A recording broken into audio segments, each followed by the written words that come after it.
आपके इंग्लिश के पेपर में एक ट्रांजिशनल डिवाइस वाला क्वेश्चन आता है जो कि आपको बहुत ज़्यादा तंग करता है। अब उसमें होता ये है कि आपको ट्रांजिशनल डिवाइसेस गिवन होती हैं और आपने उन ट्रांजिशनल डिवाइसेस को ब्लैंक्स के अंदर फिल करना होता है, और बच्चे इसमें बहुत ज़्यादा कंफ्यूज होते हैं कि यहाँ पर कौन सी ट्रांजिशनल डिवाइस लगेगी और इनकी हमने तैयारी किस तरीके से करनी है। मेरे ख्याल में ये जो क्वेश्चन होता है ये आपके पेपर के आसान तरीन जो सवाल होते हैं ना, उनमें से ये एक सवाल होता है। अब मुझे नहीं पता कि आप इसको लेके क्यों इतना ज़्यादा परेशान होते हैं। अब इसकी तैयारी का तरीका ये है कि सबसे पहले आपको जो ट्रांजिशनल डिवाइसेस हैं वो टाइप वाइज आपको पता होनी चाहिए। ट्रांजिशनल डिवाइस ऑफ एडिशन कौन सी हैं, कंट्रास्ट वाली कौन सी हैं, कंक्लूजन में कौन सी लगती है, एम्फेसिस के लिए कौन सी लगती है, कंपैरिजन के लिए कौन सी लगती है, रिजल्ट के लिए, कॉज के लिए कौन सी लगती है। और ये आप 5 से 10 मिनट के अंदर याद कर सकते हैं। आपने इनको रट्टा नहीं लगाना, आपने सिर्फ देख लेना है कि अच्छा एडिशन जो है, जब आपने एक बात आपने कर ली, उसी बात के अंदर जब आपने दूसरी बात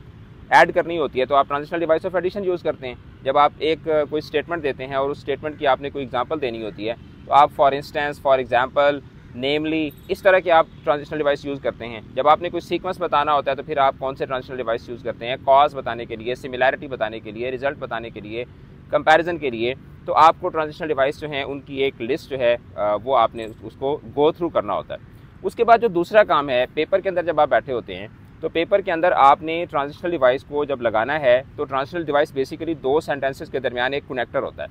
ठीक है। तो आपने जब 2 चीज़ों को कनेक्ट करना होता है तो आप पहली चीज़ और दूसरी चीज़ के जो एंड्स होते हैं उनको आप देखते हैं ना कि इनको आपस में कैसे मैंने जोड़ना है। जिस तरीके से बचपन में आप ब्लॉक्स खेला करते होते थे, तो जब आप एक ब्लॉक, आप ट्रेन बना रहे हैं, कोई भी चीज़ बना रहे हैं, तो एक ब्लॉक को दूसरे ब्लॉक के अंदर एडजस्ट करते वक्त दोनों के आप वो मुंह देखते हैं ना कि ये आपस में एडजस्ट होते हैं या नहीं होते। तो देखो, जब आपने 2 सेंटेंसेस को के दरमियान ट्रांजिशनल डिवाइस लगानी है तो आपने फर्स्ट सेंटेंस और सेकंड सेंटेंस का आपस में कनेक्शन देखना है कि किस तरीके का है।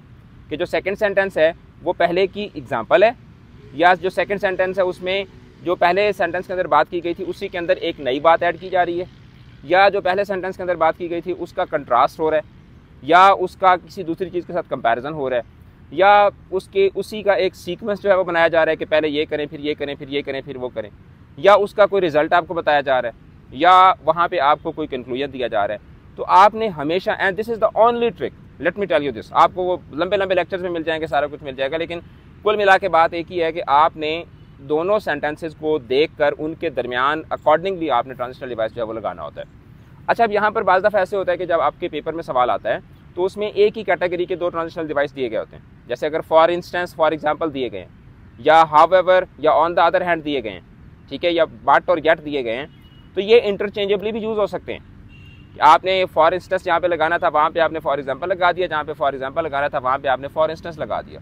तो आपका सेंटेंस जो है वो ठीक हो जाएगा। लेकिन इसमें ट्रिक ये होती है कि कुछ ट्रांजिशनल डिवाइसेस जो हैं, जब आपको पेपर के अंदर सवाल दिया गया होता है तो उसमें कुछ ट्रांजिशनल डिवाइस के बाद कॉमा लगा हुआ होता है, कुछ ट्रांजिशनल डिवाइस के बाद कॉमा नहीं होता, और यहाँ पर आकर बच्चे अक्सर जो हैं वो कंफ्यूज होते हैं। जैसे मिसाल के तौर पर इन एडिशन और इन एडिशन टू। अब इन एडिशन के बाद कॉमा आएगा, इन एडिशन टू के बाद कॉमा नहीं आएगा। In addition to this, in addition to that, in addition to previous, उसके बाद फिर जाके कॉमा आएगा, क्योंकि टू एक प्रेपोजिशन है। प्रेपोजिशन के बाद फौरन ऑब्जेक्ट ऑफ प्रेपोजिशन आएगा, फिर वो ट्रांजिशन जो है वो मुकम्मल होगी और फिर उसके बाद कॉमा आएगा। इसी तरीके से बिकॉज और बिकॉज ऑफ, बिकॉज जो है उसके बाद मुमकिन है कि आप कॉमा जो है वो लगाएं, ठीक है, इन सम केसेस। बिकॉज ऑफ के बाद कभी भी कॉमा नहीं आता, बिकॉज ऑफ के बाद आप ऑफ की ऑब्जेक्ट ऑफ प्रेपोजिशन लगाएंगे और फिर उसके बाद आप कॉमा लगाएंगे। तो ये कुछ छोटी छोटी चीज़ें होती हैं जिनका आपने ख्याल रखना होता है, और मेन जो आपने प्रैक्टिस करनी है वो ये करनी है कि आपने 2 सेंटेंसेस के दरमियान किस नौइयत का कनेक्शन है, इस चीज़ को आपने अंडरस्टैंड करना है। और ये सारी की सारी चीज़ें हम लोग अपने मैराथन क्लासेस के अंदर भी पढ़ाते हैं, क्रैश कोर्स के अंदर भी हम लोग बताते हैं, और इसके अलावा जो हमारे नोट्स होते हैं उसके अंदर भी हमने इसी पैटर्न को फॉलो करते हुए हमने वर्कशीट्स जो है उसके अंदर इंक्लूड की भी होती हैं। तो आप हमारी मैराथन क्लासेस को भी ज्वाइन कर सकते हैं, क्रैश कोर्सेज भी आप हमारे ले सकते हैं, और इसके अलावा आप हमारे नोट्स भी हासिल कर सकते हैं जिसमें आपको ये सारी की सारी चीज़ें डिटेल के साथ पढ़ाई जाती हैं। Thank you so much.